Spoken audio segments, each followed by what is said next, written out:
Hello everyone, and welcome to Noodle Journey, your destination for detailed and informative reviews of the instant noodle universe. And today I'll be taking a look at a variety from Samyang that I just found very recently, Nagasaki Jjambbong. Before we get started, please give this video a thumbs up and subscribe to the channel if you enjoy this content. So yeah, I spotted this at my local H-Mart for $9.99 for a 5-pack, and I couldn't resist buying it once I saw the packaging because this looks like something I'm going to love. Creamy seafood soup. You can see right there, milky rich broth with a spicy kick. And it being pretty close to wintertime at this point, this sounds like something that's really going to be nice when it's cold weather. You can also buy this from yamibuy.com and other online retailers, or likely your own local Asian market if they carry Samyang products. Now, if you saw my review of Samyang Bulldog Jjambbong back in episode 99, which was an absolutely amazing perfect 10 score, then you may notice that this Jjambbong looks nothing like that Jjambbong, and not just because this one is spelled with a double B instead of a double P.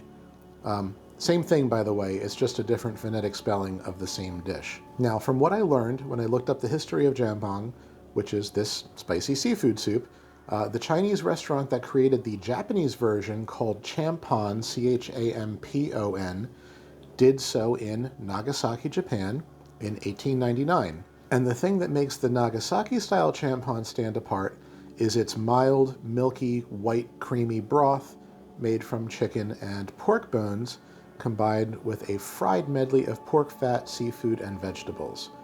Now that version of Champon is now adapted by Samyang into this spicy Korean version, but still keeping the milky bone broth aesthetic from the Japanese rendition of the recipe, which is in contrast to the spicy red broth that you'll see elsewhere, like in the Bulldog Jjambbong or Otogi's Jin Jjambbong. Make sense? So Samyang's version of that experience here packages up dried seafood and artificial meat flavoring so that those of us instant noodle fiends who live very far from Nagasaki can enjoy this too. I'm dying to get into this, so let's talk about the nutrition and what's in the package.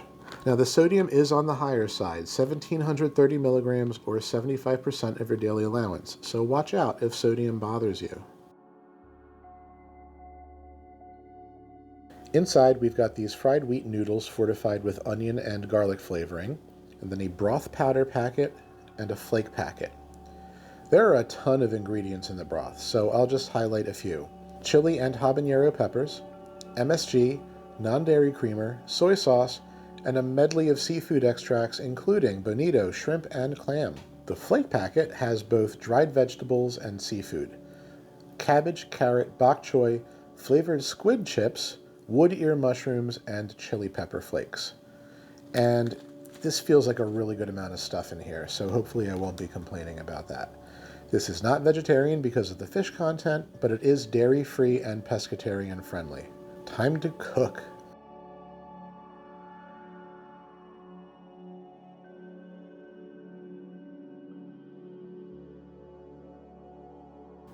And here we are. This looks really amazing. Not every instant product looks like something you might find at a restaurant, but the finish on this is really nice.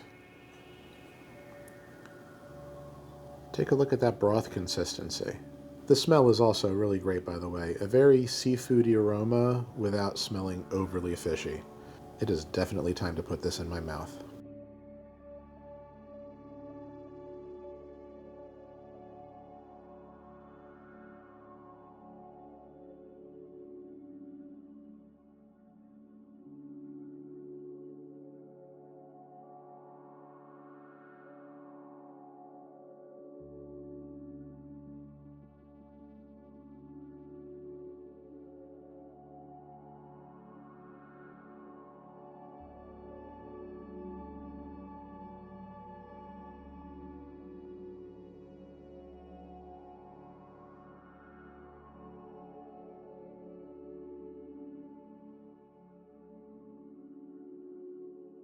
Wow.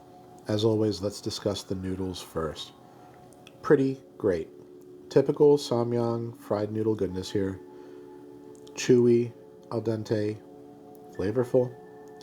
More or less the same as the noodles that you find in most Bulldog products, if I'm not mistaken. somewhat flatter and thinner than what you get out of the orange package original ramen. So 8 out of 10 for the noodles. And now the spice level is hotter than I expected. I know full well by now that seeing any mention of the word spicy on a Korean product means that they're not kidding around. And no, they're not kidding around here. We're not at bulldog levels of hotness, but we are in the same neighborhood as something like Nangshim Shin. This is a pretty potent medium level heat. I'm going to give it a 6 out of 10 for spiciness. It will surprise you if you've ever had Japanese jjambbong before how spicy this is. And that brings me to the overall flavor and score. Now, let me just say right away that despite the intimidating spice level, this is ridiculously good. At its core, this is basically a spicy chowder.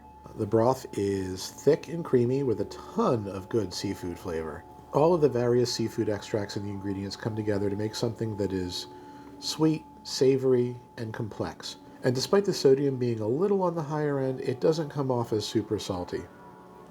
There's some great cabbage flavor from both the broth and the flakes. The carrots rehydrated nicely, but the real standouts are the mushrooms and the squid. The mushrooms have a great crunch, and the squid has a tender chew, and both textures provide a great contrast to this silky broth and the noodles. And of course, they both taste like they're supposed to taste. The woodier mushrooms have a very mild mushroom earthiness to them, and the squid has that wonderful flavor that you expect out of it without veering into too fishy territory. I'm a big fan of calamari, and so I love the flavor of the squid chips that I tasted. All in all, the dried flakes are abundant too. No complaints there. Honestly, no complaints about the product, period, aside from the spice level being a little more intimidating than expected. But how well you're able to handle the spiciness really boils down to a personal preference, and I'm not going to dock the score for what is otherwise an amazing pack of noodles over a stronger than expected spice level. So this is, without hesitation, a 10 out of 10 for me, and I would buy this again in a heartbeat. It's absolutely wonderful.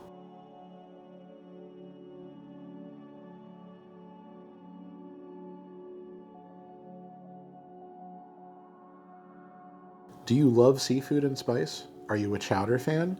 If so, please buy this. It's terrific. I've never had anything quite like this before, and at the time of this filming, I'm not aware of any other Korean company making this specific style of jjambbong, except maybe for the cream gin jjambbong that Atogi makes, which is in my review pile, so eventually I'll be able to compare. But right now, this currently stands alone as a best-in-class. If you threw some ramen-based seafood mix in this, or some of your own frozen shrimp or calamari, you would have an amazing meal. But what I love about this is that it stands on its own without me having to throw any of those things into it. So now it's time for me to sign off so I can go stuff the rest of this into my face.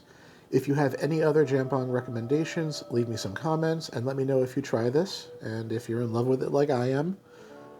I've got some more new Samyang products coming up in the next 2 videos, so keep an eye out for those when they drop, and I hope to see you on the next episode of Noodle Journey.